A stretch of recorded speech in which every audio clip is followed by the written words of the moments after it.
Je réalise cette vidéo, c'est un relais de cris de détresse lancé par le peuple du Kasaï oriental à l'endroit de la communauté nationale tout entière et en particulier à l'endroit des gouvernants de notre pays, la République démocratique du Congo. Ces cris de détresse qui font état de l'état de nécessité dans lequel se trouve aujourd'hui le peuple du Kasaï oriental. Ce peuple est affamé, ce peuple est malheureux à tout point de vue. Il n'y a pas d'eau, il n'y a pas d'électricité, il n'y a pas d'hôpitaux, ou si ces hôpitaux il y en a, il n'y a pas de médicaments, il n'y a pas de soins médicaux adéquats dans les hôpitaux du Kasaï oriental et d'Mbujimai en particulier. Les écoles primaires, secondaires sont aujourd'hui en lambeaux. Les enfants étudient à même les sols. Il n'y a pas de route au Kasaï oriental en Mbujimai. Tout est détruit. En Mbujimai, c'est la marche à pied. Les moyens de transport en Mbujimai, ce sont des pieds de mes frères et sœurs. S'il y a un moyen de transport, c'est peut-être la moto. Parce qu'il n'y a pas de route en Mbujimai. Les femmes du Kasaï oriental de Mbujimai, ce sont des laissés pour compte. Elles accouchent à même les sols. Ces femmes font des pieds d'un point commercial ou des points de leur résidence au point commercial, à pied. Ils peuvent quitter Niabi jusqu'à Mbujimai à pied, quitter Chibombo jusqu'à Mbujimai à pied, avec des cossettes de manioc sur la tête. Ça ne peut pas laisser toute conscience normale tranquille. Et je viens ici faire le relais de ces cris de détresse-là. Je constate avec amertume le manque de solidarité, même au niveau national, vis-à-vis de ce peuple du Kasaï oriental. Ce peuple est en train de déserter la province. Aujourd'hui, la province est quasiment vidée de sa population. Ils vont, qui dans le Katanga, qui dans le Bandundu, qui dans le Congo central, qui ici à Kinshasa. Le phénomène Wewa en est une illustration éloquente. Nous nous demandons, et moi je me demande si réellement dans ce pays il y a un gouvernement qui s'occupe vraiment de la population.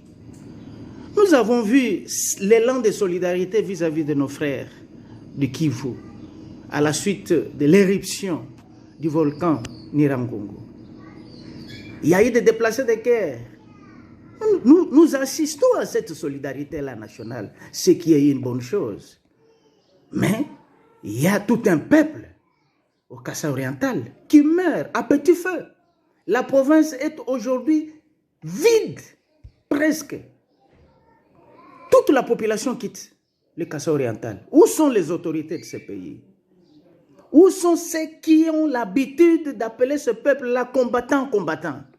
Aujourd'hui, ils sont les laissés pour compte à leur triste sort. Dans le Kivu, il y a des déplacés de guerre et de Nyiragongo. Mais au Kasaï, il y a aussi des déplacés de la famine, de la misère. Ce peuple est aujourd'hui réfugié dans son propre pays, dans des provinces autres que le Kasaï oriental, à l'indifférence totale des autorités de ce pays. Qui peut supporter des choses comme ça? Le phénomène Wewa, vous pensez que c'est un fait de plaisir? C'est la misère, c'est l'expression de la misère qui se vit là-bas au Kasaï oriental. Mais pourquoi il n'y a pas de solidarité qui se manifeste vis-à-vis de ce peuple? Toutes les terres qui étaient propices pour l'agriculture ont été détruites par des sociétés minières. Et aujourd'hui, ce peuple manque même de terres pour cultiver des terres fructives. Il n'y en a pas. Et il n'y a aucune politique nationale pour parer à cette situation. Et il n'y a aucune autorité qui en parle. Les membres du gouvernement, nous les avons vus à l'Est se mobiliser, crier à la solidarité nationale, ce qui est une bonne chose. Mais il y a tout un peuple qui est en train de mourir au Kassa oriental. Allez en Bujimayi, allez voir comment les femmes sont devenues des mendiantes, des jeunes gens sont devenus des mendiants. Mais est-ce que nous n'avons pas un gouvernement dans ce pays? Vous attendez qu'au moment des élections, vous veniez là-bas, vous qui avez eu des voix là-bas, que vous veniez pour encore les appeler combattants vivants, combattants vivants, combattants. Ah oui, eux là, ils ne sont que des combattants. Et les autres sont des jouisseurs. Leur combat, c'est le bonheur de ceux qui peuvent jouir de cela. Ah bon? Non, non. Parce que vous les considérez comme des combattants, des inconditionnels. Nous vous voyons, vous distribuez des vivres partout. Il y a des œuvres sociales, il y a des associations à caractère social qui distribuent à manger. Qui fondation telle, qui fondation telle. Ils sont dans les Bas-Congo, ils vont distribuer. Dans les Bandundu, ils vont distribuer. Au Kivu, ils vont distribuer. Au Katanga, ils vont distribuer. Et alors les Kasaï oriental. Ce peuple-là est moins peuple. Les enfants qui meurent de faim là, au Kassa oriental, sont moins enfants que les autres enfants de la République.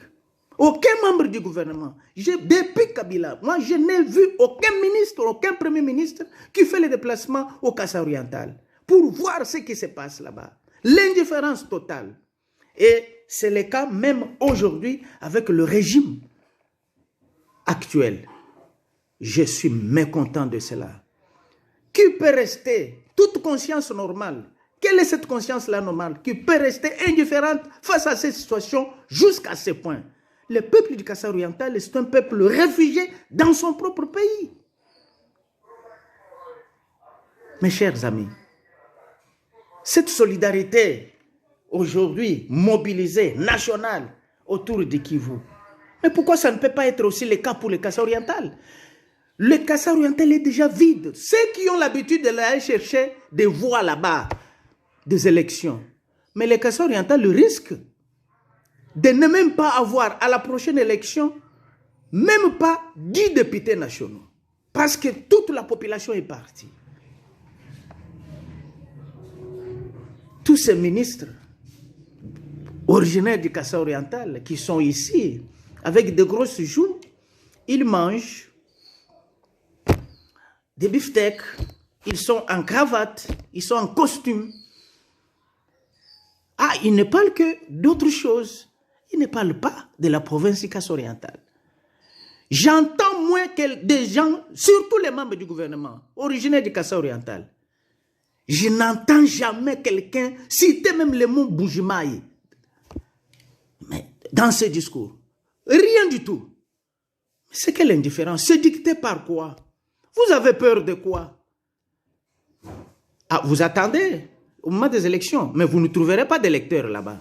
Parce que tous seront partis dans d'autres provinces. Ils vont constituer un électorat pour d'autres personnes. Et le peu qui vont rester là-bas, vous viendrez combattants vivants, combattants vivants. Ah bon, et ils sont combattants, toujours combattants, combattants jusqu'à la mort. Et les autres sont des jouisseurs jusqu'à la mort. Nous n'allons pas chosifier tout un peuple de cette manière-là. Vous venez là-bas, vous êtes élus, et puis vous partez, c'est terminé, vous oubliez.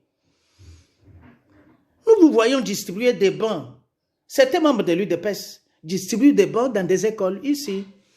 Mais en Bujimayi, il y a des enfants qui étudient en même les sols. Allez à l'Institut Tchoukoulou en Bujimayi. Allez à l'Institut à l'Institut Monseigneur Congolo en Bujimayi. Allez à l'Institut, je ne sais pas moi, Moulemba. l'indifférence. C'est l'indifférence totale. Mais comme on dit chez nous, Mvula, ou les gens qui